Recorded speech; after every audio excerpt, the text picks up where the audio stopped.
김해 설정!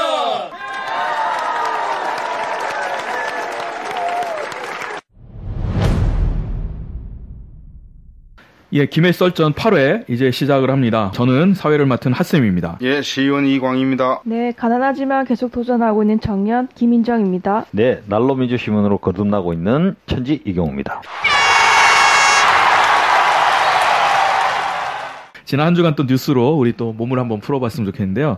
먼저는 이제 심재철 국회 부의장의 내란죄 발언 논란입니다. 지난 11월 28일, 29일 이틀간에 자유한국당 심재철 국회 부의장이 문재인 대통령과 임종석 비서실장, 서훈 국정원장, 윤석열 서울지검장을 내란죄와 기밀 누설죄로 형사 고발해야 된다라고 주장을 했습니다. 이 심재철 부의장이 말하는 논리라고 하는 것은 결국 문재인 정부가 과거사위원회를 만들어서 적폐청산함 활동하는 것이 이게 위법 활동이다라는 건데요. 그래서 그것이 국헌을 문란하게 하는 행위이기 때문에 형법상 내란죄를 적용해야 한다라는 거죠. 이 심재철 의원은 뭐 아시는 것처럼 안양에서 5선 의원이고요. 또 국회 부의장이기 때문에 그 발언의 저의와 그 발언의 내용이나 이런 것에 더 많이 관심을 갖는 것 같습니다. 저는 그 노회찬 의원이 정신착란 의심된다 이 말이 가장 마음에 들었습니다.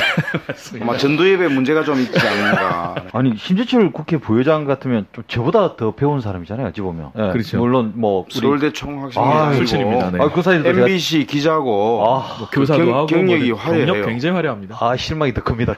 저는 이 뉴스 보고도 막 그냥 다른 내용이 그게 한 게 아니라 내란죄, 저는 다른 건 다 몰라도 내란죄가 뭔지는 아는 정도의 경력이 사람인데 화려한 게 또 누드 사진을 국회에 앉아서 보다가 네. 그렇게 했죠. 그래서 이제 처음에 했더니 아니다. 나는 이거 카톡이 와서 이렇게 하다 보니까 그랬는데 기자가 누드 사진이라는 검색어 치는 것까지 다 찍었거든요. 그래서 잘못했다고 사과도 하고 거짓말도 하고 아니 이분의 논리대로라면 그런 거는 내란죄에 안 들어가십니까? 뭐 어디 포괄적으로 넣으면 뭐 그것도 어찌 보면 국회를 문란하게 만드는 거죠. 이 보면 국헌을 문란하게 국회는 국헌 안에 들어있는 건데 국회를 문란하게 하는 것도 내란죄죠. 그랬더니 그럴 수 있겠죠. 네. 내란죄의 뜻을 정확하게 모르시는 것 같은데 국회 내 내란죄. 국회 내 내란죄. 네. 네. 좋습니다. 국회를 혼란하게 하는. 네. 뭐 어떻게든 뭐 저희의 짧은 소견으로는 내란죄입니다. 그것도. 임채정 전 국회의장께서는 그러셨더라고요. 이거는 대선 불복을 이렇게 돌려서 말한 거고 요설 이라고 했더라고요. 예. 그래서 임채정 전 국회의장님은 너무 점잖게 얘기하셨더라고요. 말씀해 거고요. 아니 진짜 똑똑하신 분이 저는 이해를 못하는 게 저는 그 정도는 알아요. 내란죄가 뭔지. 최현 대통령이 우리 국가를 지금 정부를 무너뜨리려고 했다. 이건 뭐 논리적으로 맞지 않는 이야기인데 그걸 내란죄를 갖다 붙이는 게 이 사람을 이렇게 좀 해석을 합니다. 지금 국회 부의장을 하고 있는데도 아무런 존재감이 없어요. 그리고 2년 있으면 선거를 할 건데 지금 이런 식으로 가면 이 사람 선거 떨어집니다. 그래서 소위 지금 정부에 좀 반대되는 소위 박근혜 태극기 부대 사람들을 결집시키려는 그런 의도로 아주 막가는 발언을 해서 이런 사람들을 결집시키는 것이 아니겠는가 이런 생각을 합니다. 그러니까 이 내란죄라고 하는 얘기가 또 하나 나오는 것 중에 하나가 이제 지금 우리가 논의가 되는 적폐청산이냐 정치 보복이냐 이 얘기가 좀 있지 않습니까? 그러니까 쉽게 말하면 과거 적폐를 청산한다고 하면서 왜 박근혜 정부하고 이명박 정부에만 칼을 대느냐 이 말 아닙니까? 그래서 과거 적폐가 어떻게 두 정권에만 있느냐? 그러니까 이러다 보니까 정치 보복 아니냐라는 이제 이분들의 의견은 그런 것 같습니다. 그래서 이것에 대해서는 참 재밌는 게 우리 이낙현 그 국무총리께서 관훈 토론에서 아주 명확하게 얘기하셨더라고요. 뭐라고 하셨냐면 정치 보복이 아니다. 누구를 겨냥하고 기획해서 약점을 캐내거나 그런 게 전혀 없다라고 하면서 뭐라고 하셨냐면 그러면 수많은 위법 사례들이 나오는데 그거를 처벌해야 되는데 그거를 덮는 그거는 정부이길 포기한 것이다 라고 아주 명확하게 얘기를 하셔서 지금 하는 거는 정치 보복이 아니라 적폐청산이다. 아주 단호하게 말씀을 하셨더라고요. 그래서 너무 명쾌하게 말씀해 주셨는데 가만히 생각하니까 아닌 건 아니네요. 왜냐하면 지금 현재 우리 문재인 정부가 위에서 시켜서 하는 부분은 어차피 아니고 각 부서별로 해서 지금 적폐청산하고 있는 부분에서 문제가 불거진 거를 어쨌든 사법 처리를 해야 되니까 불법이니까 청산하고 있는 건데 만약에 지금 이런 문제를 캐다가 우리 과거 정부가 걸려들면 또 캐겠죠. 물론 지금 그것까지는 걸려드는 게 없는데 현재 일어난 문제를 가지고 어떤 각 사법부가 판단을 해서 그 부분을 어떻게 하려고 이제 처리를 하고 있는 부분 중에서 형평성을 맞추는 것은 문제가 있다고 생각됩니다. 이제 불법을 처벌하는 게 최근에 정부 인사 중에서 핵심 인사도 구속되고 그랬잖아요. 그렇죠. 그런 거 보면 불법을 좀 처벌하고 심판하는 거지. 정치 보복이 정부를 전혀 치고는. 아니죠. 예. 자기네들은 정치 보복이라고 자꾸 이야기를 해서 그걸 덮으려고 하는 거죠. 예. 또 저는 이제 뭐 개인적으로 심의장한테 좀 묻고 싶은 게 뭐냐면, 그러니까 적폐청산이 내란죄라면, 지금 하고 있는 것이 내란죄라면, 지금 민간인 사찰하고 정치에 개입하는 이 국정원, 이게 진짜 내란죄 아닙니까? 그렇죠? 그렇죠. 근데 왜 그거에 대해서는 아무 말도 하지 않으면서 이렇게 한다는 거, 물론 이제 정치적인 의도도 있지만 그런 부분들에 대해서 한번 물어보고 싶습니다.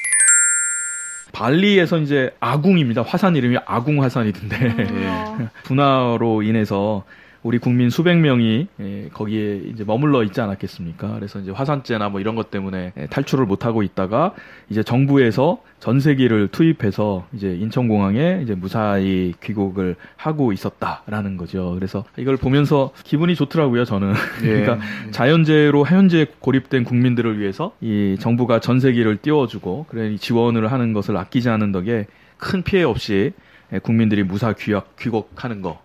이게 참 멋있어 보이고 참 그랬습니다. 네, 그러니까 국가의 존재 이유가 이런 데서 나타나는 거거든요. 네. 이게 이제 옛날에 세월호하고 너무나 대조되는 맞습니다. 거죠. 중국에서 지진 났을 때 미국, 일본 뭐 이런 나라에서 전부 다 전세기 띄워서 자기 나라 국민들 다 데려갔거든요. 한 명이라도 데려갔죠. 그 당시. 근데 우리는 안 데려갔어요. 예. 그때 진짜 막 너무 창피하더라고요. 너무 창피했어요. 박근혜 정부 때 박근혜 아닙니까? 정부 때. 예.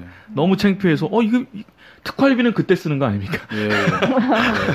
왜요? 근데 또 반대쪽에서는 이제 좀 트집 잡을 게 없으니까 놀러 간 사람들인데 여행 가고 그런 놀러 간 사람들인데 전세기를 왜 띄워주냐 이렇게 얘기를 해서 놀러 간 사람도 국민이고요. 그렇죠. 놀러 가기 전에 국내에서 열심히 일했던 사람들이 그렇죠. 그러니까 아니, 그런 걸 이야기할 수 있는 사람들이라면 트집 잡으려고 네, 하는 트집 것 잡으려고 같아요. 자꾸 하는 거죠. 네. 만약에 그게 재미나서 정말 똑똑한 사람들이면 그걸 전세기 보낸 거에 대해서 박수를 치고 자기가 똑똑한 사람이면 후청구해야죠. 보험사처럼. 네. 새벽에도 지금 낚싯배가 그 기름을 실은 배하고 충돌해서 많은 사람이 희생되지 않았습니까? 예. 그걸 보면서 사고에 비해서 너무 많이 희생자가 3분의 2가 예. 사망했으니까 네네. 너무 안타깝죠. 근데 좀 순식간에 일어난 일 같아요. 그렇죠. 순식간에 사람들이 새벽에 배 안에서 자고 있는데 자고 있거나 네. 뒤집어져 버리니까 배 바깥에 나와 있다가 튕겨 나온 사람은 살았는데 안에서 자고 있던 사람들은 꼽다시. 많이 희생이 된 것 같습니다. 그리고 날씨가 너무 추워가지고 물에 조금만 있으면 죽습니다. 저체온증에. 예. 사고는 크게 좀 희생자가 많아서 조금 많이 안타까워 네네. 보이는데 그 방송을 같이 본 우리 낚시를 잘하는 주변 친구가 그런 얘기가 그게 우리 낚시터에 도착하기 전까지 물때를 맞추기 위해서 배가 이동하는 시간이 있던데 거기 휴식 시간으로 보고 일단은 추우니까 들어가 쉰답니다. 다 자는군요. 예. 그게 이제 참사를 좀 불러온 것 같아요. 근데 뭐 그거 보면서도 역시 과거의 정부와 달라졌다 이런 거 느끼는 굉장히 거는 신속했습니다. 신속하게 이게 사망자가 많이 나긴 났지만 굉장히 신속하게 해경이 움직였고 주위에 배도 도와주고 이렇게 해서 그런 모습을 보였죠. 하여튼 이 두 가지 사건들을 보면서 이게 나라다 이런 걸 좀 보여주시는 것 같아요. 또 세 번째 소식은요. 우리 2018년 예산안이 법정 시한 내 처리가 무산됐습니다.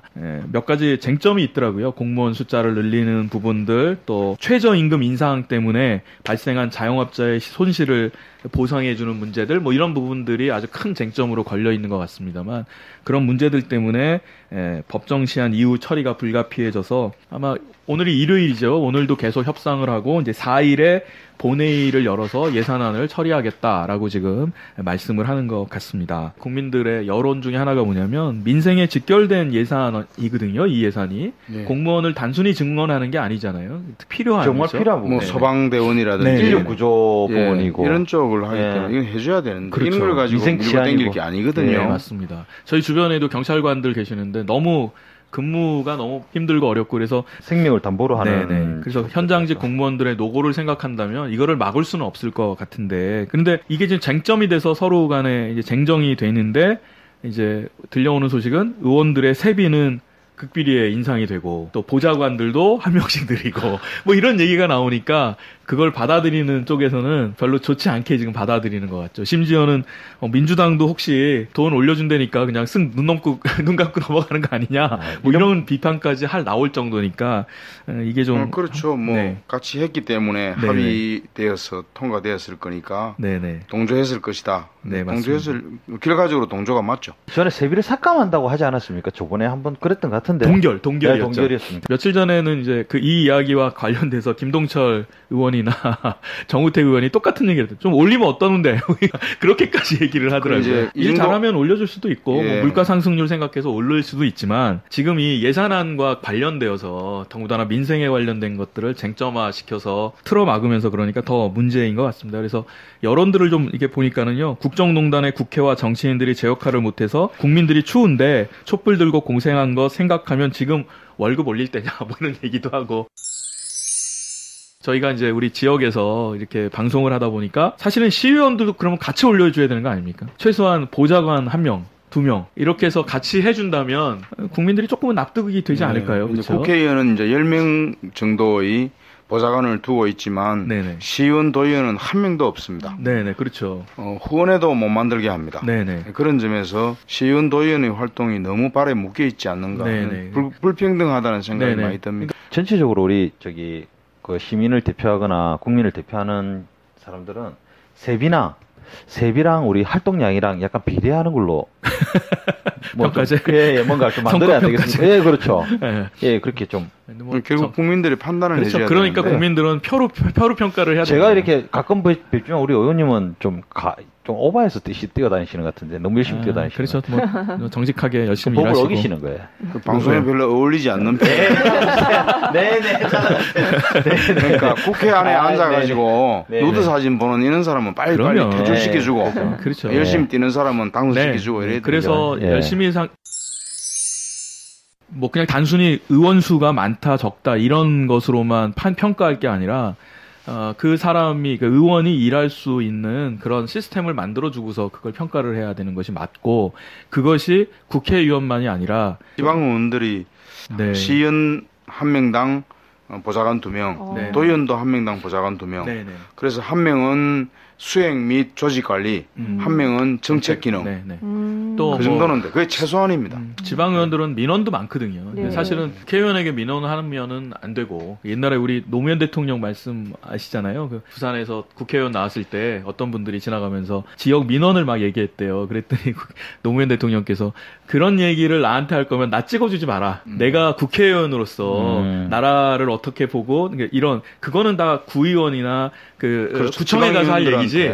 그걸 왜 나한테 얘기하느냐 이렇게 얘기해서 수행원들이 아주 깜짝 놀랬다는 그런 일화도 있거든요. 너무 지방 솔직하시네요. 분권이 빠른 시일 안에 이루어지면 그런 부분도 지방 자체적으로 할 수 있는 부분 아닙니까? 네, 충분히 그렇죠. 그럴 지방 분권이 되면 될수록 네. 지방의원이 할 일이 많기 많기 때문에 당연히 필요. 정말 보좌관을 붙이셔야 됩니다. 오늘 이제 몸풀기 뉴스는 여기까지 좀 같이 하겠습니다.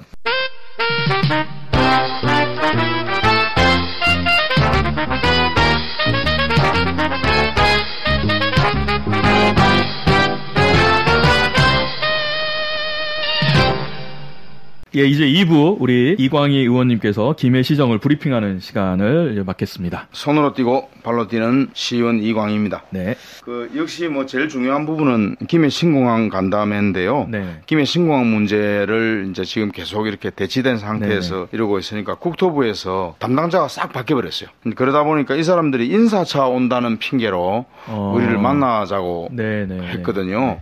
그래서 이제 우리라는 게 김해시의회, 김해신공항 특별대책위원회, 주민들은 신공항 반대대책위원회. 그래서 이 양대 조직이죠. 양대 조직을 이제 한꺼번에 만난다고 온다고 했는데 이게 그냥 인사치레로 뭐 하고 있을 일을 뭐 지금 그런 시기가 아니죠. 예, 지금 아니거든요. 뭐 계속 그래서 뭔가 진행되고 있는 상황인데 예, 제대로 우리를 만나려 그러면 앞에 했던 프랑스에서 했던 그 타당성 조사의 내용을 갖고 와라. 거기에는 소음 문제와 안전 문제가 아주 미비하다.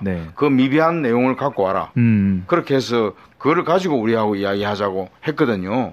그랬는데 이 사람들이 딱 왔는데 한 3페이지짜리 문건을 갖고 왔어요. 그 프랑스에서 나온 ADPI 프랑스 그 타당성 조사의 한 부분을 번역을 해왔다 하더라고요.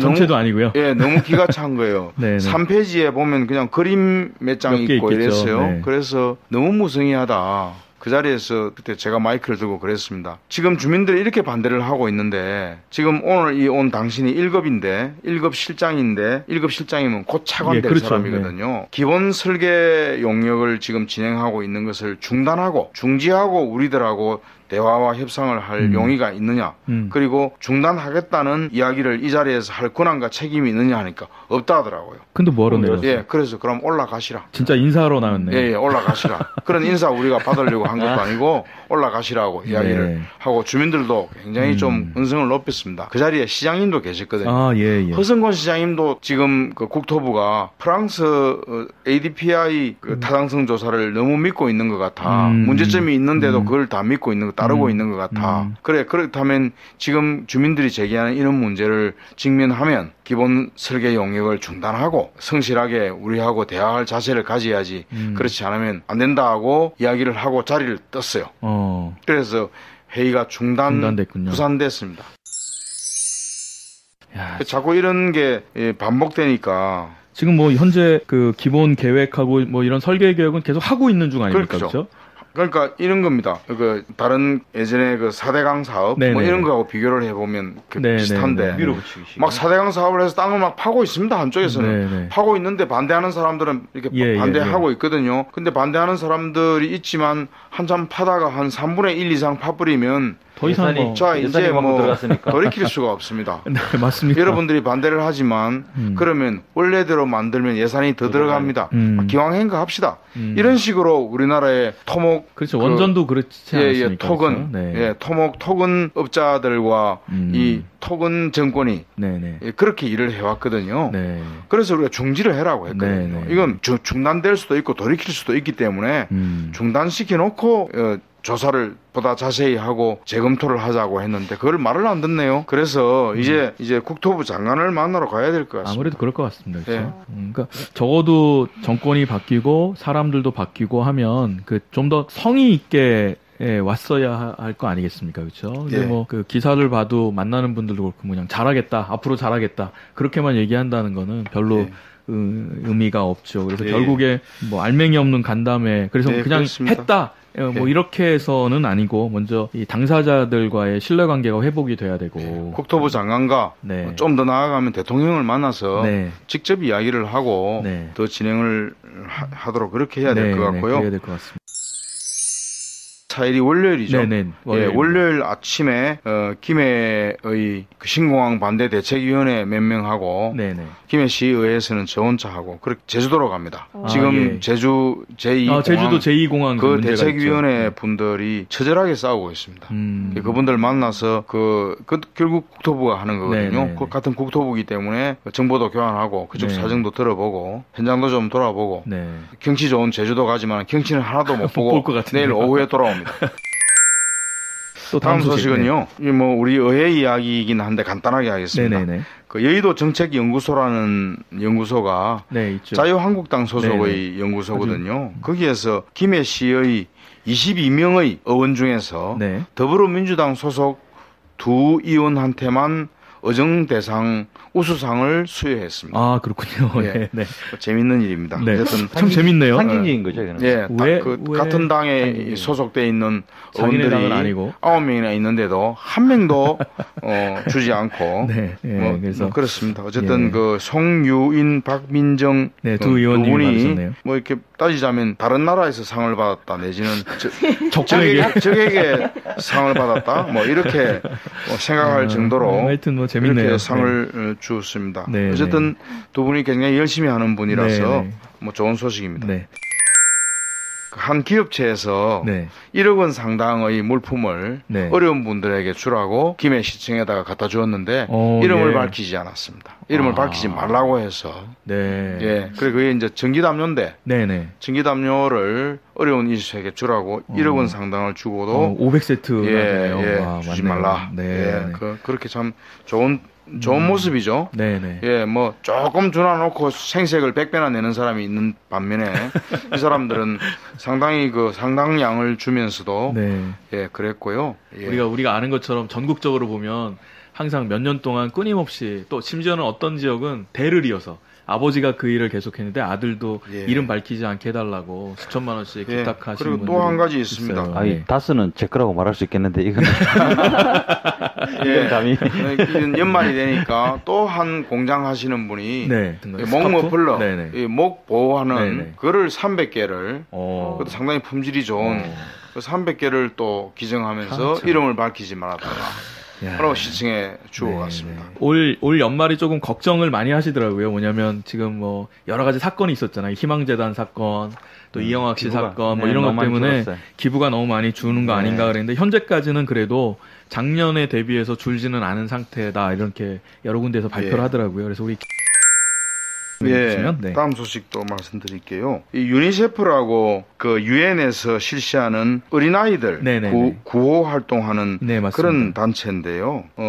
김해 시와 업무 협약을 맺었습니다. 네네. 그래서 아동 친화 도시를 조성하겠다 이런 건데요. 네네. 이게 이제 굉장히 반가운 소식이긴 합니다. 네네. 아동들의 권익을 우선시하고 네네. 아동들을 굉장히 존중하겠다는 그런 뜻이고요. 네네. 이게 세계적으로 이루어지고 있습니다. 네. 이루어지고 있는데 우리나라에서는 서울 성북구가 제일 먼저 제일 시작을 예, 먼저 했군요. 그 네. 협약을 했고 뭐 내용을 좀 그래서 보니까 그 18세 미만의 모든 아동들이 평등한 대우를 받아야 된다. 예, 예. 그래서 생존권, 보호권, 발달권, 참여권. 예. 참여권은 좋습니다. 다른 건 이게- 다 이해가 되는데 참여권은 참여권 그 필요하죠. 학생들 자기들에게 영향을 미치는 것은 예. 이게 뭐 단순히 선거뿐만 아니라 여러 가지에 참여해야 하는 그렇죠. 거죠. 이제 학생들은 첫째 학교 안에서 학생 자치회의가 네. 활성화돼야 돼야 되고 그리고 학교 바깥으로 자신들의 의견들을 네, 내면 네. 사회에서 그걸 받아주는 이게 안 돼 있잖아요 지금. 네, 네. 그런 것들 해라는데 우리 학생 기본권이랑 좀 예, 다른 거예요. 그러니 우리 그러니까 뭐 경남은 포함돼 있죠. 이게 훨씬 더 큰 상위권. 거라고 보겠죠. 예, 네. 우리 경남은 얼마 전에 학생 인권 조례 만들려고 하다가 자유한국당 도의원들이 반대해가 못했습니다. 네, 네. 그 정도이긴 한데 이게 유니세프 업무 협약에 보면 네. 아동 친화 도시 10가지 원칙이 있습니다. 네, 네. 이게 굉장히 이 내용을 보면 상당히 바람직한데 얼마나 이거를 잘 따라갈지가 좀 걱정이 예. 되는 부분이 있거든요. 아동과 관련된 일을 할 때 아동의 의견을 듣고 고려해야 합니다. 네, 이게 맞습니다. 1번입니다. 네. 그게 제일 지금 중요합니다. 우리 김해 씨가 아동과 관련된 일을 할 때 아동들 불러서 뭐 물어보고 하나요? 그냥 이렇게 합니다. 뭐 이렇게 좋습니다. 이렇게 하죠. 두 번째, 모든 아동의 권리를 정진하고 보호하는 조례와 규정이 있어야 합니다. 이게 아직 부족합니다. 인증받으려면 한 2년 반 정도의 시간이 예, 예. 걸리니까 그래서 이제 앞으로 예, 그렇게 이런 쪽으로 이제 해야 계속 되겠다는 가야 거죠. 되는 수밖에 없는 거죠. 아동의 의견을 우선적으로 고려하는 상설 기구를 마련해야 합니다. 네네. 아동 안전 조치, 그렇죠. 정기적인 실태 보고 또 아동을 위한 독립적인 대변인도 필요하다고 나옵니다. 네, 맞습니다. 아동 권리 정진을 위해 일하는 비정부 기구와 독립적 인권 기구를 개발해야 합니다. 네네. 이런 등등의 10가지 원칙이 있는데요. 이거를 보면 저는 시작은 대단히 중요하고 바람직한 일이라고 생각하지만 네. 김해 씨가 전국적으로 좀 발달된 좀 선진적인 거를 너무 좀 준비 없이 빨리 받아들이는 게 아닌가 이런 생각이 들어서 한편 우려도 하고 또 한편 또 그래도 기왕한 거 하는 거니까 잘 되기를 제대로, 바랍니다. 유니세프에서 아동이라는 거는 18세 미만이에요. 그러니까 우리가 말하는 청소년이 다 네, 다 포함되죠. 포함되어 예, 있죠. 그 아동이라서 저는 또 한 14세 미만 정도 생각했는데 네, 18세 미만입니다. 청소년. 그래서 저는 또 그런 생각도 합니다. 뭐냐면 이렇게 선도적으로 하고 이렇게 맞춰 나가기 위해서 우리의 여러 제도들도 다 바뀔 수밖에 없는 예. 또 그런 긍정적인 면으로 예, 가야 그렇게, 되죠. 가야 예, 되지 그렇게 않- 바라보고 잘 되었으면 네, 좋겠습니다.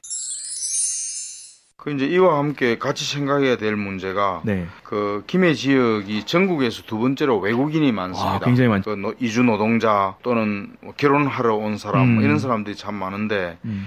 그 미등록 그 다문화 아이들, 그치, 아동들이요. 이런 네, 네. 분들이 학업 중단이 되는 경우가 많습니다. 네, 적응이 네. 안 돼가지고.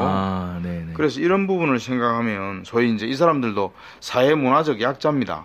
적응을 잘 못하는 아동들, 적응 네. 못하는 학생들 이런 사람들에 대해서 좀 적극적인 대책을 가져야 한다. 맞습니다. 예, 네. 그는 제가 오늘 그 김해 동상동 종로가에 외국인들이 많이 모인 그렇죠, 자리에서 그렇죠. 행사를 했는데요. 네네. 그 자리에서 외국인들이 좀 불만이 많이 나옵니다.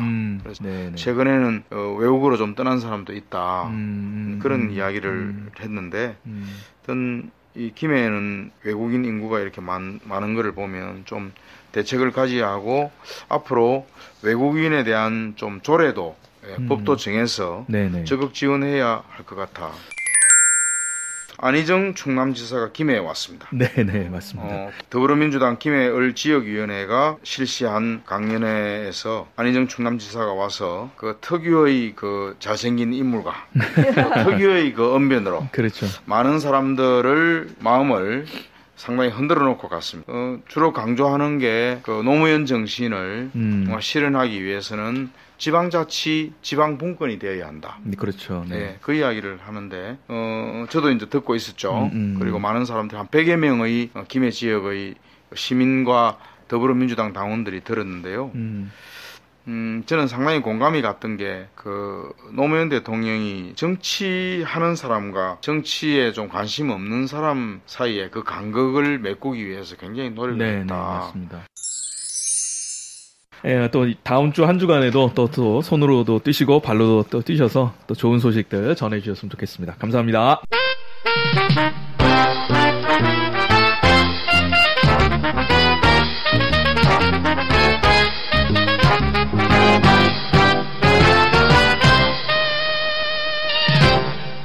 예, 이제 3부 시간입니다. 우리 3부에는 두 분을 초대해서 말씀을 주로 나누는 것으로 하겠습니다. 우리 먼저 우리 선생님 한번 인사해 주시죠. 네, 안녕하세요. 서세임입니다. 네, 반갑습니다. 소녀감성 아줌마 대표 오지아입니다. 네. 예, 오늘은 주로 우리 교육에 관련된 이야기들을 좀 했으면 합니다. 그래서 먼저 행복학교 얘기를 좀 먼저 했으면 좋겠는데요. 일단 저희가 행복학교에 대해서 기초적인 지식이 너무 없어서 이제 네. 주셨던 팜플렛이나 뭐 이런 내용을 보고 설명을 해도 현실적으로 엄마들한테 와닿지가 않더라고요. 네. 그래서 김창준 장학사님이 페이스북에 올렸던 뭐 마을 학교 관련된 영상 이런 걸 이제 보여주니까 엄마들이 네, 아 이렇게 얘기를 하더라고요. 네. 근데 그러면서 하는 얘기가 이제 설명회를 들었으면 좋겠는데 행복학교 설명회 같은 거는 우리 학교에서는 안 해요. 그러면 그거는 뭐 교육청이라든지 도교육청이라든지 여기서 이제 아마 해야 될 것 같아요. 그런 거는. 예. 행복학교 관심이 있는 이제 엄마들 5명이 모여서 네. 이제 선생님부터 먼저 한번 찾아뵙자 이렇게 해서 학부모 운영위원회에 있는 언니가 담임 선생님한테 이제 여쭤보는데 네. 잘 모르시더라고요. 음. 진보적이고 뭔가 행복학교에 이렇게 맞는 선생님일 것 같다고 생각해서 여쭤봤는데 네. 행복학교가 뭐죠라고 이렇게 질문을 하시면서 네. 당황을 했다고 하더라고요. 그게 또 저희도 그 말을 듣고 또 저희도 당황을 한 게 일단 여기서 선생님이 먼저 허락을 하고 원하고 해야지 진행이 된다고 했는데 일단 선생님은 모른다고 하시고 교장 선생님은 학부모랑 선생님들이 의견을 모으고 해달라고 하면 오케이 하겠다 같이 하겠다 하시고 그런데 저희도 이제 어떻게 될지를 몰라서 어떤 선생님을 어떻게 만나야 되는 건지. 아, 좀 난감하다, 그죠? 우리는 행복학교에 3년 차이거든요. 그래서 행복학교에 우리는 약간 젖어 있고, 근데 아직도 그 선생님들이 행복학교라는 것에 대해서 잘 모른다는 네, 그러니까 그 초등학교에는 행복학교에 대해서 자세히 아는 분이 없다는 거죠. 네, 그렇죠. 그럴 때는 행복학교 하시는 교의 선생님이 그리 찾아가서 초청을 해서 찾아가서 이야기를 나누고 그런 방식도 충분히 좀 활용할 필요가 있다고 생각합니다. 예, 그렇죠. 근데 처음에 이제 구봉학교가 우리 그렇죠. 구봉초등학교. 구봉초등학교가 정교조 선생님들이 경기도에서 혁신학교를 하니까 우리도 언젠가는 경남에서도 혁신학교를 할 것이다. 그래서 쭉 경기도 할 때부터 있잖아. 한 2년 후부터 계속 혁신학교에 대한 그런 공부를 쭉 해온 선생님들이 처음에 이제 구봉초등학교에 가서 행복학교 하기 전에 들어가서 이제 하고 있었어요.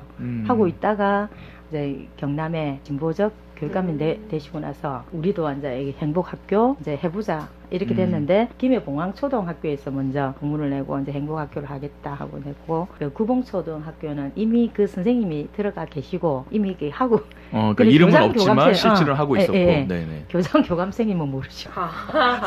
그런 상태에서 그러게 약간 좀 무리가 있고 했었어요. 그러니까 그 이야기를 하려고 하면 그러니까 구봉초등학교에서는 비공개적으로 선생님들끼리만 했고 그 이제 봉황초등학교에서는 이제 좀 공개적으로 교장 선생님하고 다 인원해서 하는 걸로 그렇게 된 거네요. 그렇게. 그러면은 된 이제 거예요. 예를 들어서 그러니까 우리 아이가 다니고 있는 관심 있는 학교에는 행복학교가 지금 아니에요. 근데 예. 행복학교를 시작을 하려면 행복학교를 하려고 하면 그 선생님들의 합의가 있어야 돼요.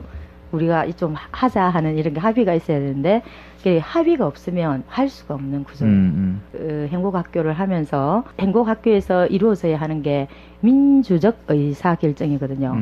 이제 그런 게 없으면 전혀 안 되는 거예요. 그래. 행복학교를 하려고 하면 그 어머님들께서 행복학교를 하려고 하는 의지 있는 선생님들 그런 신분들을 갖다가 뭐 교회에 들어가게 하셔가지고 근데 사실은 그게 보통의 우리 학부모가 어떤 선생님이 그런데 관심이 있는지를 알 수가 없으니까 그게 그래서 조금은 준비되시고 이런 분이 뭐 우리 이제 로테이션 하실 거 아닙니까, 그렇죠? 그렇죠. 그랬을 때 우리 학교에 그런 분들이 한 분이 아니라 한 서너 분만 딱 와 주시면 그게 이제 시가 돼서 뭔가 할 수 있을 것 같은데, 그러니까 지금의 현실에서는 우리가 하고 싶은데 이게 어떤 선생님이 어떤지를 알 수도 없고, 그러니까 이거를 어떻게 할 수 있을까? 공론화가 되기 이전에 그냥 아무도 몰라요. 그리고 또 선생님들 생각 자체도 김해 이제 구도심 쪽은 학생이 적고 교육 환경이 열악하니까 행복학교가 필요하고 여기 장류는 그냥 비교적 상대적으로 뭐 교육 환경이 나쁘지 않기 때문에 굳이 안 해도 되지 않냐라고 또 생각하는 분도 많고 그러니까 이게 어떻게 보면 계란으로 바위 치는 기분처럼 느껴지기도 하고 차라리 떠나야 되나. 김해 내에서도 행복학교에 대해서 이제 공부를 많이 하시고 계시는 분들이 계셔요. 근데 이제 이게 이제 다른 학교에 들어가서 하려고 하면 자기 혼자서는 안 되거든요. 그렇죠. 이렇게 약간 팀을 이루어서 해야 돼요. 그러면 사실은 제일 좋은 방법 중에 하나는 현재 지금 행복학교를 하고 있는 뭐 2년차, 3년차 된 그 학교에서 서너 분을 그대로 그거밖에는 사실 방법이 그런 방법도 있고 안 그러면 이제 그 운영위원회 같은 데 있잖아요. 운영에 참여해서 참여를 해서 계속 이제 학교 측에 요청 하면 안 되겠느냐고 요청해보고 그 부분도 얘기했는데 이게 또 문제가 있어요. 1차적으로는 선생님이 어떤 분이 행복학교 쌤인지도 못 찾는 것도 문제지만 또 두 번째는 뭐냐면 엄마들 사이에서도 일단 행복학교가 뭔지 개념을 모르는 것도 문제지만 얘기를 듣고 알아도 그럼 공부는 어떻게 할 건데라고 하는 그 안에서도 또 호불호가 있어요. 그러니까 운영위원회 측에도 의견을 냈을 때 좋네라고 말은 하지만 막상 고학년 엄마들 같은 경우는 중학교 가서 어떻게 할 건데. 근데 저는 이제 중학교, 고등학교도 그게 있다는 걸 알고 있는데 말을 해도 그럼 고등학교 가서는 어떻게 할 건데, 그럼 대학은 어떻게 할 건데, 그럼 그게 뭔데 이렇게 또 되더라고요. 그래서 오늘 또 여쭤보려고 했던 건 만약에 전체를 바꾸는 게 힘들다면 마을학교라고 하는 부분에 대해서도 장 학사님이 얘기를 하셨어요. 그래서 그 마을학교는 또 어떤 식으로 학교에 접근을 하는 건지 그것도 또 여쭤보고 싶어요. 아니 그러면 마을학교라는 그 개념에 그 엄마들은 잘 알고 계세요? 사실은 제가 이제 커뮤니티를 운영을 하면서 이제 경력 단절 엄마들이잖아요. 대부분 저도 학원 강사를 했었고 또 엄마들 중에 뭐 꼭 공부에 관련된 학원 강사가 아니라도 이제 공방을 한다든지 자기 재능을 이제 펼친 엄마들이 많이 있어요. 그래서 사실 이 행복학교가 여기 행복지구란 거 알기 전에 저희들끼리 마을학교처럼 하면 좋겠다고 해서 저도 사실은 구상을 조금은 하고 있었거든요. 그래서 이제 다른 경기도 지역에 재미난 마을이라고 있어요. 권해요 권해요가 이사장으로 있는 그 마을을 보면 이제 마을 구성원들이 모여서 이제 자기들끼리 사랑방처럼 해서 공부방도 하고 애들을 돌봐주고 이런 시스템이 있더라고요. 이제 그런 걸 구상을 해서 저희끼리 할까 하다가 이제 이왕이면 학교랑 접목하면 좋겠다고 해서 생각을 하고 있고 실제로 저희가 그래서 어떻게 하면 좋을까 커리큘럼은 짜보니까 라인업은 딱 되더라고요. 공부 관련 말고 뭐 인형 만들기라든지 캘리그라피라든지 또 뭐 저는 이제 고고학을 전공했기 때문에 뭐 애들한테 박물관 관련 수업 해줄 수 있다든지 그리고 또 심리 박사 엄마가 또 있어요. 이제 그 엄마 같은 경우는 집단 심리 치료도 할 수 수업에 넣겠다 이렇게 해서 가능한데 이게 이제 저희가 접근을 어떻게 해야 되지? 사실은 별개로 해서 소수정예로 저희 애들을 우선시해서 먼저 사실 하려고 했던 부분인데 이왕이면 이게 학교랑 연계가 돼서 더 많은 애들하고 같이 하면 좋겠다 생각이 들더라고요. 그래서 이제 어떻게 접근하면 되는지 그리고 또 문제가 있어요.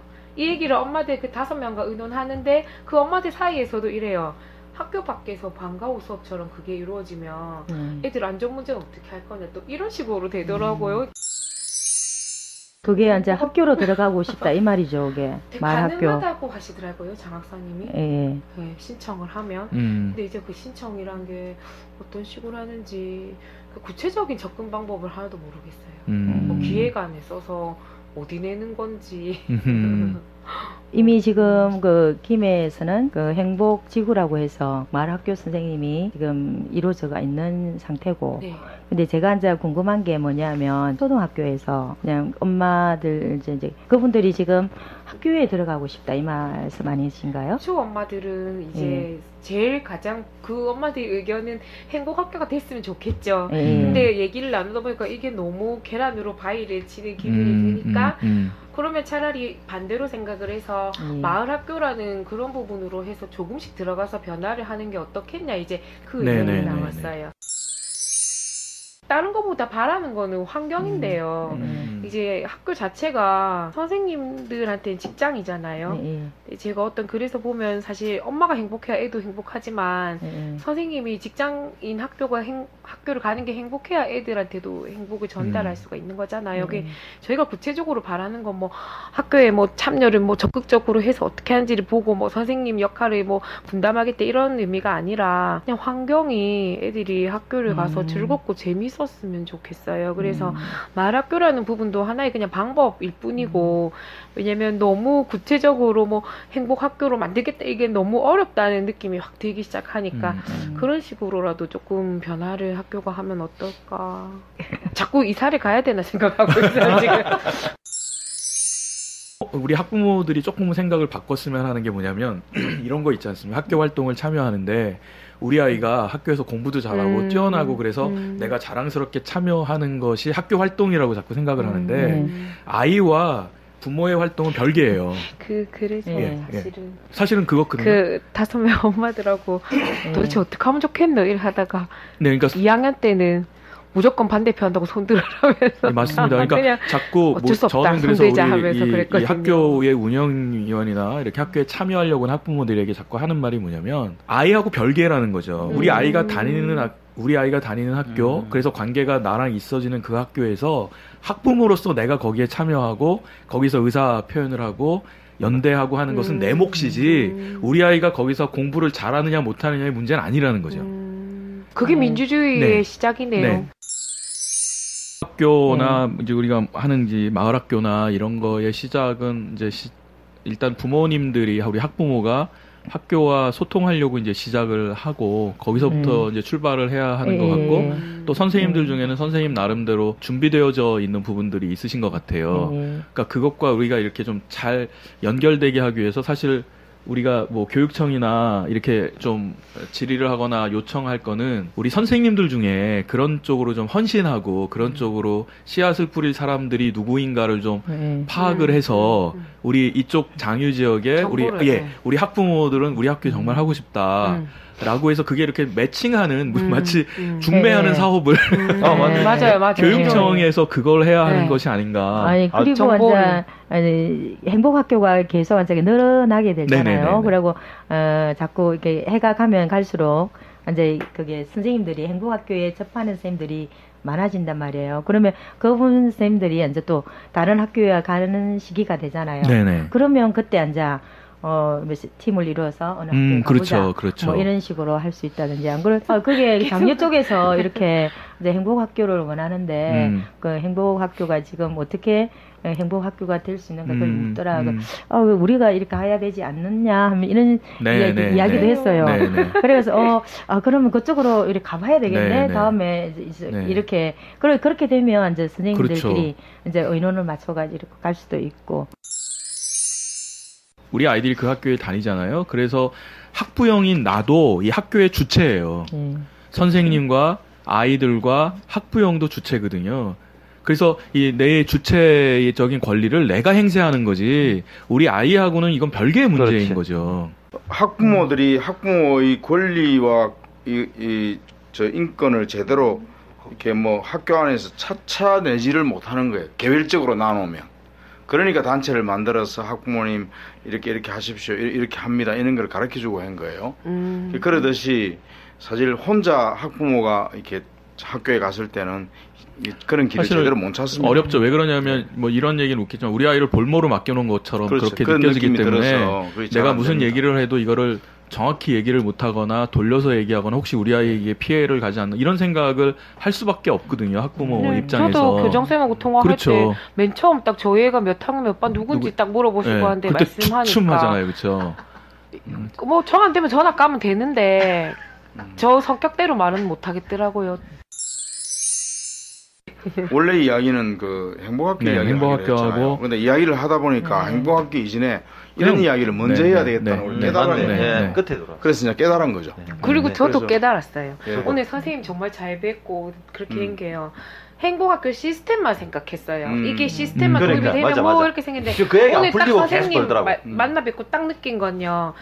시스템이 중요한 게 아니고 사람 사이에서 그렇죠. 어떻게 교사와 소통하는 게 교사와 중요한 학생과- 거예요. 네, 핵심이지. 교사와 학부모의 관계, 학부모 그런, 사이의 네, 관계 이런 그거네. 것들이 더 중요한 그게 거죠. 우선 먼저 네. 되어야 돼요. 그래 돼야 진행이 됩니다. 네. 그러니까 네. 정말 중요한 게 진짜 그 언제나 중요한 게 뭐냐면 교육의 목표거든요. 그러니까 교육의 목표가 학부모들하고도 관심에서 맞춰줘야 되는 게 우리 아이를 좋은 대학 보내고 스카이 보내는 게 교육의 목표가 아니라 우리 아이가 민주시민으로 살아갈 수 있는 것이 목표가 되어야 된다는 거죠. 중요한 네. 결국 의식 전환인 네네. 거잖아요.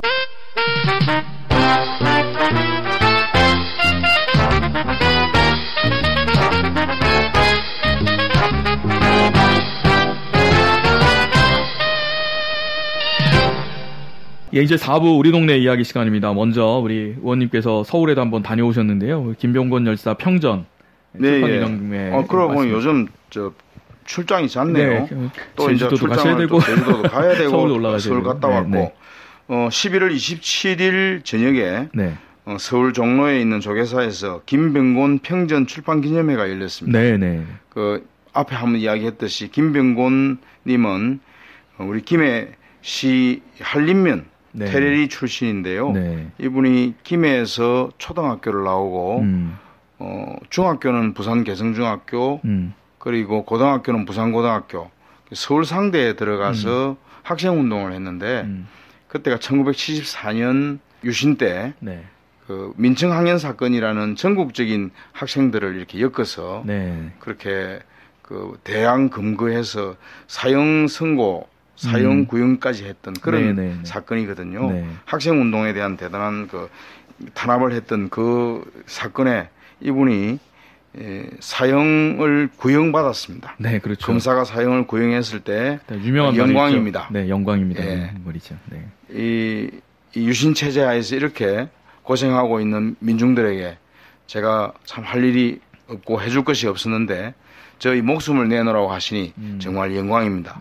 이 이야기를 했던 분입니다. 근데 이분이 이제 그 뒤에도 계속 열심히 민주화운동을 했다가 37에 1990년에 그렇죠. 돌아가신 바람에 위암으로 돌아가셨다고. 예, 위암으로 그것도 열심히 일하시다가 아마 병을 얻으신 것 네. 같아요.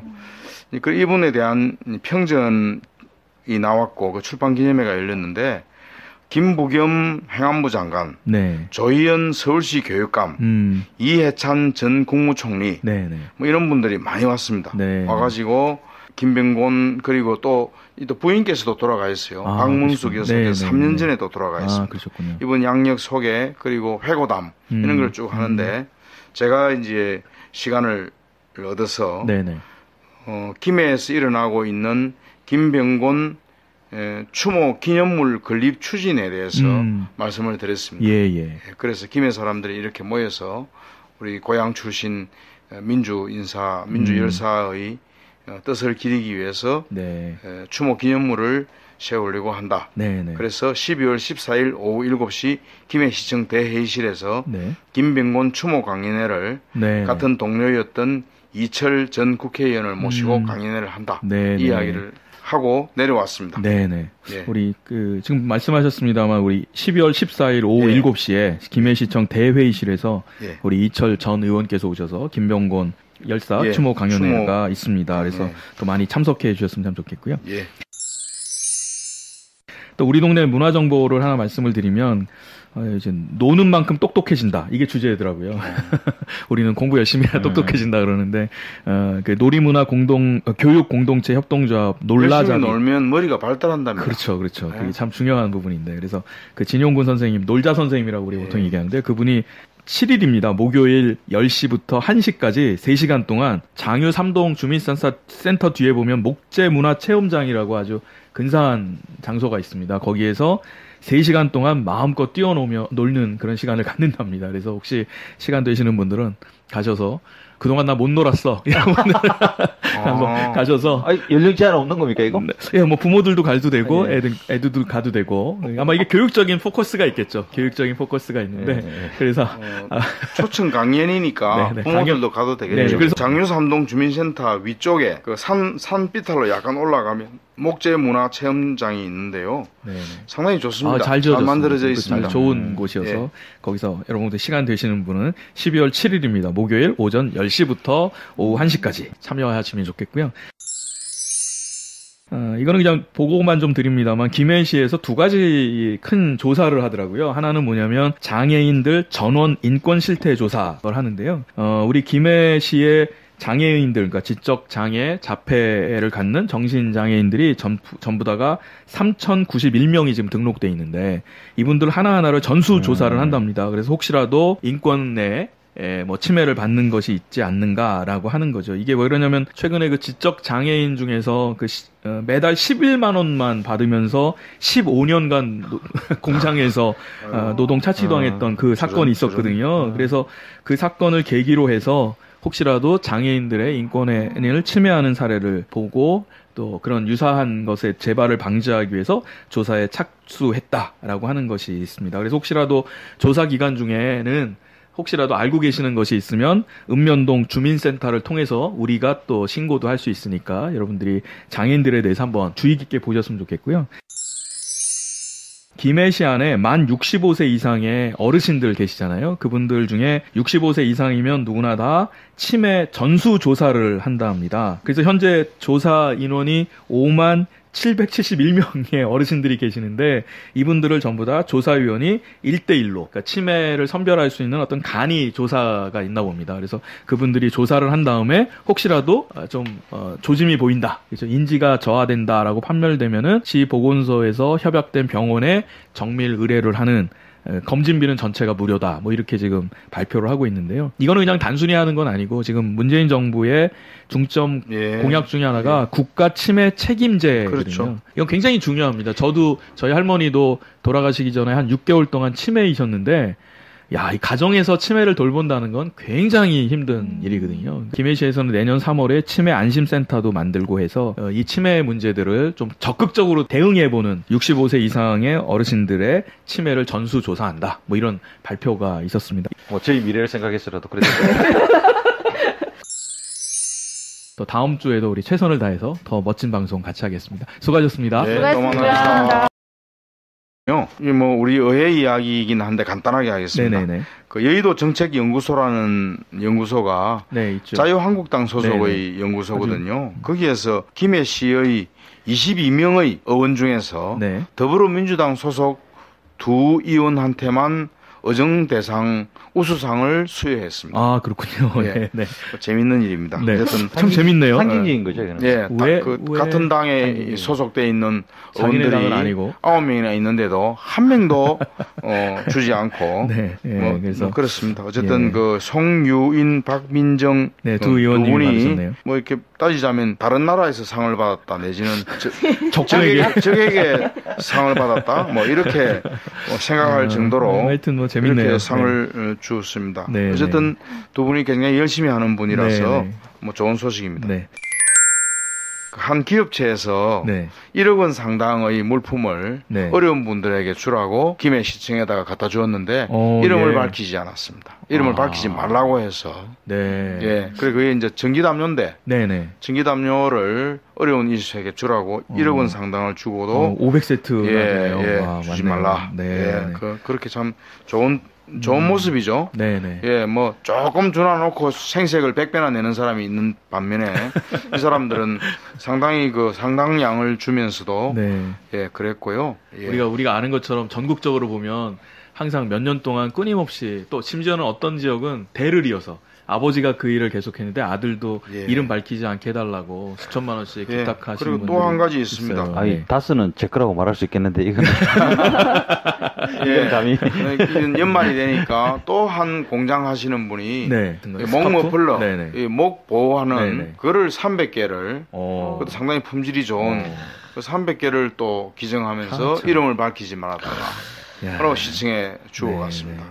올 연말이 조금 걱정을 많이 하시더라고요. 뭐냐면 지금 뭐 여러 가지 사건이 있었잖아요. 희망재단 사건, 또 이영학 씨 기부가, 사건, 뭐 네, 이런 것 너무 많이 때문에 줄었어요. 기부가 너무 많이 주는 거 네. 아닌가 그랬는데 현재까지는 그래도 작년에 대비해서 줄지는 않은 상태다 이렇게 여러 군데에서 발표를 예. 하더라고요. 그래서 우리 예, 보시면, 네. 다음 소식도 말씀드릴게요. 이 유니세프라고 그 유엔에서 실시하는 어린아이들 네네네. 구호 활동하는 네, 맞습니다. 그런 단체인데요. 김해 시와 업무 협약을 맺었습니다. 네네. 그래서 아동 친화 도시를 조성하겠다 이런 건데요. 네네. 이게 이제 굉장히 반가운 소식이긴 합니다. 네네. 아동들의 권익을 우선시하고 네네. 아동들을 굉장히 존중하겠다는 그런 뜻이고요. 네네. 이게 세계적으로 이루어지고 있습니다. 네. 이루어지고 있는데 우리나라에서는 서울 성북구가 제일 먼저 제일 시작을 예, 먼저 예, 했군요. 그 네. 협약을 했고. 뭐 내용을 좀 그래서 보니까 그 18세 미만의 모든 아동들이 평등한 대우를 받아야 된다. 예, 예. 그래서 생존권, 보호권, 발달권, 참여권. 예. 참여권은 좋습니다. 다른 건 이게- 다 이해가 되는데 참여권은 참여권 필요하죠. 그 학생들 자기들에게 영향을 미치는 것은 예. 이게 뭐 단순히 선거뿐만 아니라 여러 가지에 참여해야 하는 그렇죠. 거죠. 이제 학생들은 첫째 학교 안에서 학생 자치회의가 네. 활성화돼야 돼야 되고 그리고 학교 바깥으로 자신들의 네, 의견들을 내면 네. 사회에서 그걸 받아주는 이게 안 돼 있잖아요 지금. 네, 네. 그런 것들 해라는데 우리 학생 기본권이랑 좀 예, 다른 거예요. 그러니 우리 그러니까 뭐 경남은 포함돼 있죠. 이게 훨씬 더 큰 상위권. 거라고 보겠죠. 예, 네. 우리 경남은 얼마 전에 학생 인권 조례 만들려고 하다가 자유한국당 도의원들이 반대를 해가 못했습니다. 네. 그 정도이긴 한데 이게 유니세프 업무 협약에 보면 네. 아동 친화 도시 10가지 원칙이 있습니다. 네, 네. 이게 굉장히 이 내용을 보면 상당히 바람직한데 얼마나 이거를 잘 따라갈지가 좀 걱정이 예. 되는 부분이 있거든요. 아동과 관련된 일을 할 때 아동의 의견을 듣고 고려해야 합니다. 네, 이게 맞습니다. 1번입니다. 네. 그게 제일 지금 중요합니다. 우리 김해 씨가 아동과 관련된 일을 할 때 아동들 불러서 뭐 물어보고 하나요? 그냥 이렇게 합니다. 뭐 이렇게 좋습니다. 이렇게 하죠. 두 번째, 모든 아동의 권리를 정진하고 보호하는 조례와 규정이 있어야 합니다.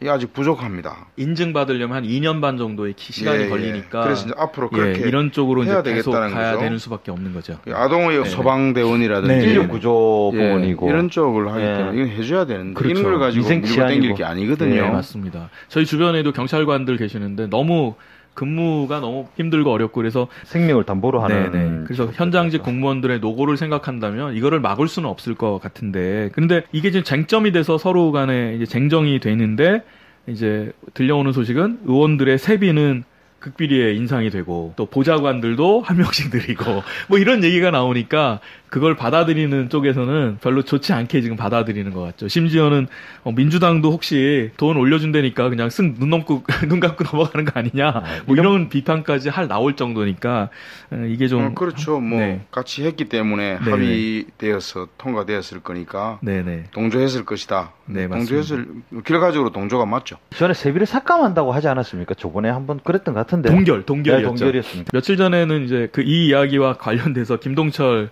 의원이나 정우택 의원이 똑같은 얘기를 했죠. 좀 올리면 어떠는데 그렇게까지 얘기를 하더라고요. 이제 이 일 정도- 잘하면 올려줄 수도 있고 예. 뭐 물가 상승률 생각해서 올릴 수도 있지만 지금 이 예산안과 관련되어서 더군다나 민생에 관련된 것들을 쟁점화시켜서 틀어막으면서 그러니까 더 문제인 것 같습니다. 그래서 여론들을 좀 이렇게 보니까는요. 국정농단의 국회와 정치인들이 제 역할을 못해서 국민들이 추운데 촛불 들고 공생한 거 생각하면 지금 월급 올릴 때냐 뭐 이런 얘기도 하고 저희가 이제 우리 지역에서 이렇게 방송을 하다 보니까 사실은 시의원들도 그러면 같이 올려줘야 되는 거 아닙니까? 최소한 보좌관 1명, 2명 이렇게 해서 같이 해준다면 국민들이 조금은 납득이 되지 않을까요? 이제 그렇죠? 국회의원은 이제 10명 정도의 보좌관을 두고 있지만 네네. 시의원, 도의원은 1명도 없습니다. 네네, 그렇죠. 후원회도 못 만들게 합니다. 네네. 그런 점에서 시의원, 도의원의 활동이 너무 발에 묶여 있지 않는가. 네네. 불평등하다는 생각이 네네. 많이 듭니다. 전체적으로 우리 그 시민을 대표하거나 국민을 대표하는 사람들은 세비랑 우리 활동량이랑 약간 비례하는 걸로 평가제? 예, 뭔가 좀 만들어야 되겠습니다. 예, 그렇죠. 네. 예, 그렇게 좀. 뭐 결국 국민들이 판단을 그렇죠. 해줘야 그러니까 되는데. 국민들은 표로 평가를 해야 제가 됩니다. 이렇게 가끔 뵙지만 우리 의원님은 좀 오버해서 뛰어다니시는 것 같은데 너무 열심히 뛰어다니시는 그렇죠. 뭐 정직하게 열심히 법을 일하시고. 어기시는 거예요. 그 방송에 별로 어울리지 않는 편. 네네. 그러니까 국회 안에 아, 앉아가지고 네네. 누드 사진 보는 이런 사람은 빨리빨리 그럼요. 퇴출시켜주고 그렇죠. 열심히 뛰는 사람은 당선시켜주고 이래야 됩니다. 그래서 예. 열심히 뭐 그냥 단순히 의원 수가 많다 적다 이런 것으로만 평가할 게 아니라 그 사람이 그 의원이 일할 수 있는 그런 시스템을 만들어주고서 그걸 평가를 해야 되는 것이 맞고 그것이 국회의원만이 아니라 지방 의원들이 네. 시의원 1명당 보좌관 2명, 네. 도의원도 1명당 보좌관 2명. 네네. 그래서 1명은 수행 및 조직 관리, 1명은 정책 기능. 네네. 또 그 정도는 돼. 그게 최소한입니다. 지방의원들은 민원도 많거든요. 네. 사실은 국회의원에게 민원을 하면은 안 되고 옛날에 우리 노무현 대통령 말씀 아시잖아요. 그 부산에서 국회의원 나왔을 때 어떤 분들이 지나가면서 지역 민원을 막 얘기했대요. 그랬더니 노무현 대통령께서 그런 얘기를 나한테 할 거면 나 찍어주지 마라. 내가 국회의원으로서 나라를 어떻게 보고 이런 그거는 다 구의원이나 그렇죠. 구청에 가서 할 얘기지. 그걸 왜 나한테 얘기하느냐 이렇게 얘기해서 수행원들이 아주 깜짝 놀랬다는 그런 일화도 있거든요. 너무 지방 솔직하시네요. 분권이 빠른 시일 안에 이루어지면 그런 부분도 지방 자체적으로 할 수 있는 부분 아닙니까? 네, 충분히 그렇죠. 그럴 지방 분권이 되면 될수록 네. 지방 의원이 할 일이 많기 많기 때문에 당연히 필요. 정말 보좌관을 붙이셔야 네, 됩니다. 오늘 이제 몸풀기 뉴스는 여기까지 좀 같이 하겠습니다.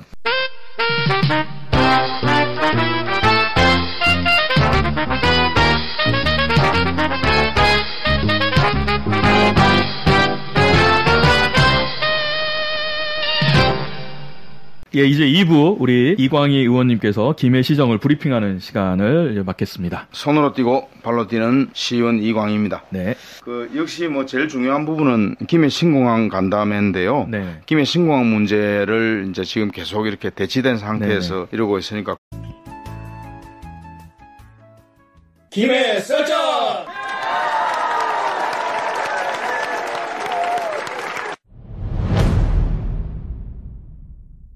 예, 김해 썰전 8회 이제 시작을 합니다. 저는 사회를 맡은 핫쌤입니다. 예, 시의원 이광희입니다. 네, 가난하지만 계속 도전하고 있는 청년 김인정입니다. 네, 난로민주시민으로 거듭나고 있는 천지 이경우입니다.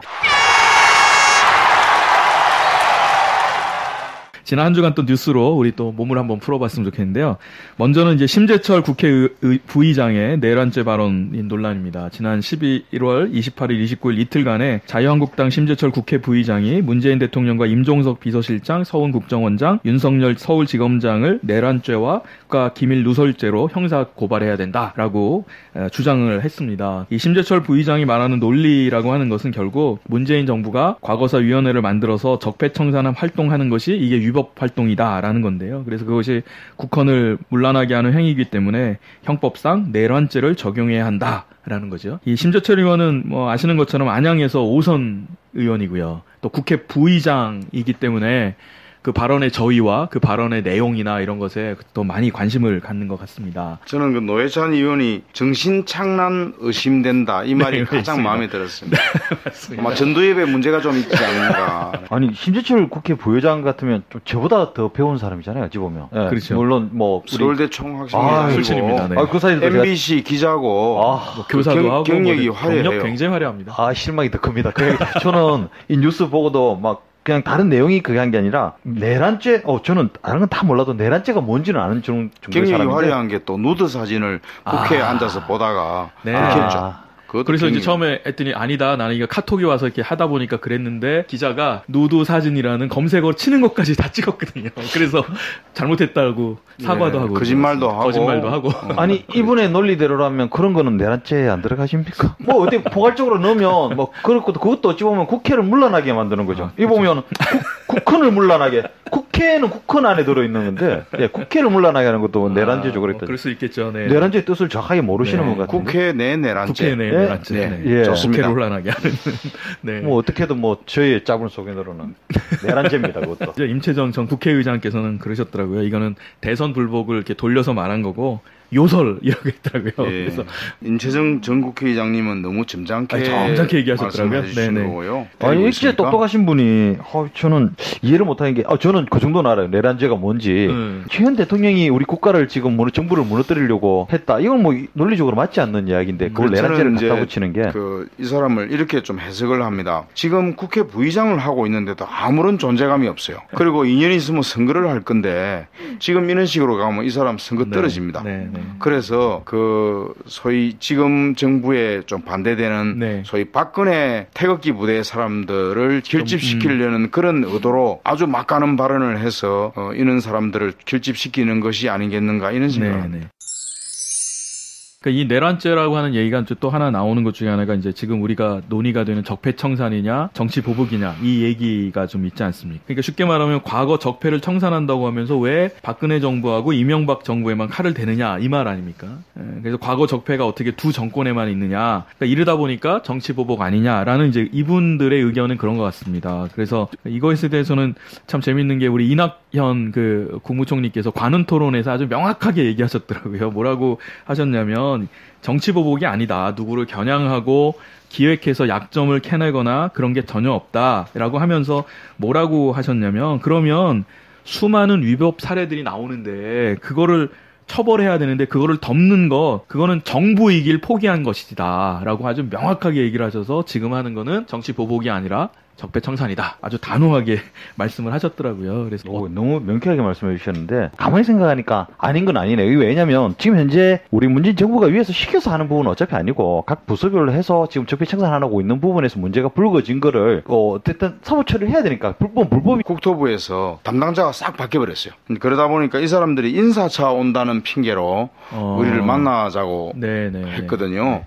그래서 이제 우리라는 게 김해 시의회, 김해 신공항 특별대책위원회, 주민들은 신공항 반대대책위원회. 그래서 이 양대 조직이죠. 양대 조직을 이제 한꺼번에 만난다고 온다고 했는데 이게 그냥 인사치레로 뭐 하고 있을 일을 뭐 지금 그런 시기가 아니죠. 지금 아니거든요. 계속 그래서 뭔가 진행되고 있는 상황인데 제대로 우리를 만나려 그러면 앞에 했던 프랑스에서 했던 그 타당성 조사의 내용을 갖고 와라. 거기에는 소음 문제와 안전 문제가 아주 미비하다.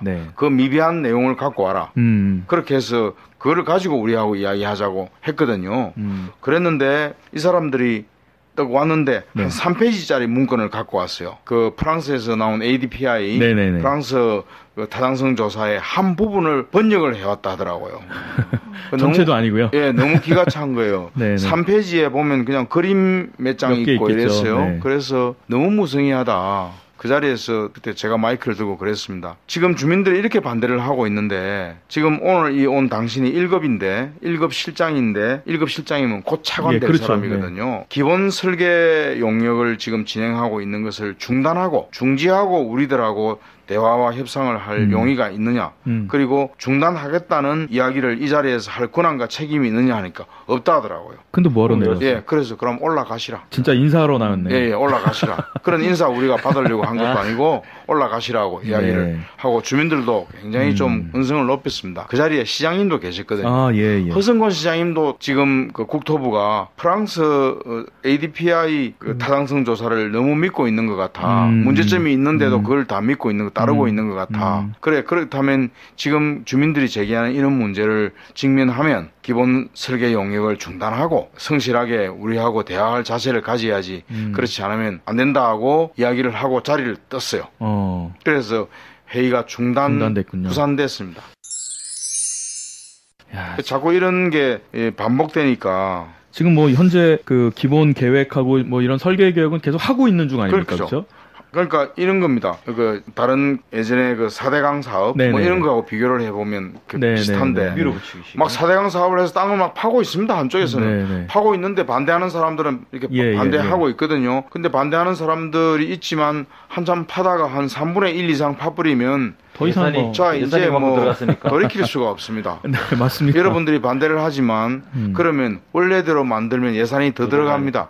기왕행거 합시다. 이런 식으로 우리나라의 토목 그렇죠. 원전도 그렇지 않습니까? 토건 그렇죠? 네. 예, 토건 업자들과 이 토건 정권이 네네. 예, 그렇게 일을 해왔거든요. 네. 그래서 우리가 중지를 해라고 했거든요. 네. 이건 중단될 수도 있고 돌이킬 수도 있기 때문에 중단시켜 놓고 조사를 보다 자세히 하고 재검토를 하자고 했는데 그걸 말을 안 듣네요. 그래서 이제 국토부 장관을 만나러 가야 될 것 같습니다. 아무래도 그럴 것 같습니다. 그렇죠? 그러니까 적어도 정권이 바뀌고 사람들도 바뀌고 하면 그 좀 더 성의 있게 왔어야 할 거 아니겠습니까? 그렇죠? 근데 예. 뭐 그 기사를 봐도 만나는 분들도 그렇고 그냥 잘하겠다, 앞으로 잘하겠다 그렇게만 얘기한다는 거는 별로 의미가 없죠. 그래서 결국에 뭐 알맹이 없는 간담회 그래서 그냥 그렇습니다. 했다.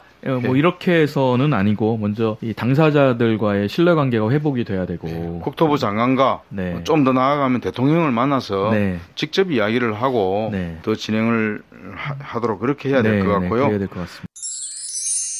4일이 월요일이죠. 네네. 예, 월요일 아침에 김해의 그 신공항 반대 대책위원회 몇 명하고 네네. 김해시의회에서는 저 혼자 하고 그렇게 제주도로 갑니다. 지금 예. 제주 제2공항 제주도 제2공항 그 문제가 대책위원회 있죠. 분들이 처절하게 싸우고 있습니다. 그분들 만나서 그 결국 국토부가 하는 거거든요. 네네네. 그 같은 국토부이기 때문에 정보도 교환하고 그쪽 네. 사정도 들어보고 현장도 좀 돌아보고 네. 경치 좋은 제주도 가지만 경치는 하나도 못 보고 볼것 같은데요. 내일 오후에 돌아옵니다. 또 다음 소식은 이니까 청산하고 있는 건데 만약에 지금 이런 문제를 캐다가 우리 과거 정부가 걸려들면 또 캐겠죠. 물론 지금 그것까지는 걸려드는 게 없는데 현재 일어난 문제를 가지고 어떤 각 사법부가 판단을 해서 그 부분을 어떻게 하려고 이제 처리를 하고 있는 부분 중에서 형평성을 맞추는 것은 문제가 있다고 생각됩니다. 이제 당연히. 불법을 처벌하는 게 최근에 정부 인사 중에서 핵심 인사도 구속되고 그랬잖아요. 그렇죠. 예, 그런 거 보면 불법을 좀 행하면 처벌하고 그렇죠. 심판하는 거지. 예. 그 정치 보복이 정부를 전혀 처벌- 아니죠. 예. 자기네들은 정치 보복이라고 자꾸 이야기를 해서 그걸 덮으려고 하는 거죠. 예. 또 저는 이제 뭐 개인적으로 심의장한테 좀 묻고 싶은 게 뭐냐면, 그러니까 적폐청산이 내란죄라면, 지금 하고 있는 것이 내란죄라면, 지금 민간인 사찰하고 정치에 개입하는 이 국정원, 이게 진짜 내란죄 아닙니까? 그렇죠? 그렇죠. 근데 왜 그거에 대해서는 아무 말도 하지 않으면서 이렇게 한다는 거, 물론 이제 정치적인 의도도 있지만 그런 부분들에 대해서 한번 물어보고 싶습니다. 발리에서 이제 아궁입니다. 화산 이름이 아궁 화산이던데 분화로 인해서 우리 국민 수백 명이 거기에 이제 머물러 있지 않았겠습니까? 그래서 이제 화산재나 뭐 이런 것 때문에 탈출을 못 하고 있다가 이제 정부에서 전세기를 투입해서 이제 인천공항에 이제 무사히 귀국을 하고 있었다라는 거죠. 그래서 이걸 보면서 기분이 좋더라고요, 저는. 그러니까 자연재해로 해연재해 고립된 국민들을 위해서 이 정부가 전세기를 띄워주고 그래 지원을 하는 것을 아끼지 않은 덕에 큰 피해 없이 국민들이 무사 귀국하는 거. 이게 참 멋있어 보이고 참 그랬습니다. 네, 그러니까 국가의 존재 이유가 이런 데서 나타나는 거거든요. 네. 이게 이제 옛날에 세월호하고 너무나 대조되는 거죠. 맞습니다. 중국에서 지진 났을 때 미국, 일본 뭐 이런 나라에서 전부 다 전세기 띄워서 자기 나라 국민들 다 데려갔거든요. 한 명이라도 데려갔죠. 그 당시. 근데 우리는 안 데려갔어요. 네. 그때 진짜 막 너무 창피하더라고요. 너무 창피했어요. 박근혜 정부 때 박근혜 아닙니까? 정부 때. 예. 너무 창피해서 이거 특활비는 그때 쓰는 거 아닙니까? 예. 근데 또 반대쪽에서는 이제 좀 트집 잡을 게 없으니까 놀러 간 사람들인데 여행 가고 그런 놀러 간 사람들인데 전세기를 왜 띄워주냐 이렇게 얘기를 해서 놀러 간 사람도 국민이고요. 그렇죠. 놀러 가기 전에 국내에서 열심히 일했던 사람들이 그러니까 아니, 그런 걸 이야기할 수 있는 사람들이라면 트집 잡으려고 네, 하는 트집 것 잡으려고 같아요. 자꾸 하는 거죠. 네. 만약에 그게 세미나서 정말 똑똑한 사람들이면 그걸 전세기 보낸 거에 대해서 박수를 치고 자기가 똑똑한 사람이면 후청구해야죠. 보험사처럼. 네.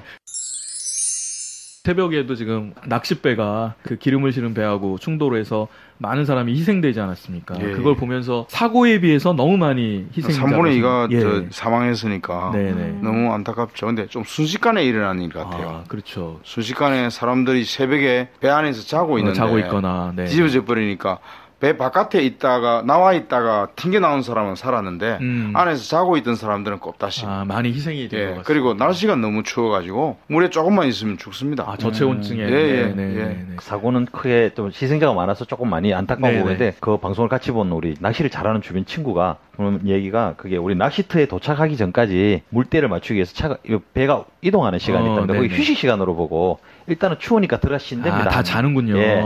그게 이제 참사를 좀 불러온 것 같아요. 근데 뭐 그거 보면서도 역시 그 과거의 정부가 달라졌다 이런 거 느끼는 굉장히 거는 신속했습니다. 신속하게 이게 사망자가 많이 나긴 났지만 굉장히 신속하게 해경이 움직였고 주위에 배도 도와주고 이렇게 해서 그런 모습을 보였죠. 하여튼 이 두 가지 사건들을 보면서 이게 나라다 이런 걸 좀 보여주시는 것 같아요. 또 세 번째 소식은요. 우리 2018년 예산안이 법정 시한 내 처리가 무산됐습니다. 몇 가지 쟁점이 있더라고요. 공무원 숫자를 늘리는 부분들, 또 최저임금 인상 때문에 발생한 자영업자의 손실을 보상해주는 문제들, 뭐 이런 부분들이 아주 큰 쟁점으로 걸려 있는 것 같습니다만 그런 문제들 때문에 법정 시한 이후 처리가 불가피해져서 아마 오늘이 일요일이죠. 오늘도 계속 협상을 하고 이제 4일에 본회의를 열어서 예산안을 처리하겠다라고 지금 말씀을 하는 것 같습니다. 국민들의 여론 중에 하나가 뭐냐면 민생에 직결된 예산이거든요. 이 예산이 공무원을 단순히 증원하는 게 아니잖아요. 필요한 정말 뭐 필요한 부분.